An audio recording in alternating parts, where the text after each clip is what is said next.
जब हम bending movement equation पढ़ते हैं तो वहाँ एक सेक्शन मॉडुलस चीज़ भी पढ़ते हैं। तो बेसिकली सेक्शन मॉडुलस होता क्या है, ये मोमेंट ऑफ इनर्शिया और वाई मैक्स का रेशियो होता है। क्या होता है कि जैसे मान लो अगर हमारे पास कोई बीम है और बेसिकली जितनी मोटी बीम होगी उसका उतना मोमेंट ऑफ इनर्शिया ज़्यादा होगा, तो उसका सेक्शन मॉडुलस भी ज़्यादा होगा। सेक्शन मॉडुलस एक आइडिया देता है कि एक्सटर्नल स्ट्रेस के अगेंस्ट वो कितना रेजिस्टेंट है। मतलब जितना ज़्यादा हाई होगा उतना ही जितना ज़्यादा हाई होगा उतना ज़्यादा सेक्शन मॉडुलस होगा, उतना ज़्यादा सेक्शन मॉडुलस होगा उतना ही उसके अंदर स्ट्रेसेस कम प्रोड्यूस होंगे। अब जैसे मान लेते हैं, एक एग्जांपल लेते हैं, हमारे पास एक हमने सर्कुलर रॉड की बात की, ठोस रॉड की बात की, तो उसका आई जो होता है πd² 4/64 होता है। और अगर मैक्सिमम डिस्टेंस देखिए न्यूट्रल एक्सिस तो d/2 होता है, तो उसका सेक्शन मॉडुलस πd³ 32 होता है।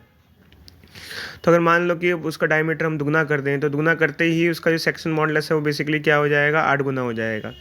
तो अब उसके अंदर मतलब जो स्ट्रेसेस हैं वो कम प्रोड्यूस होंगे बेसिकली। तो ये एक आइडिया देता है इस सेक्शन मॉडुलस बॉडी के अंदर स्ट्रेस प्रोडक्शन का।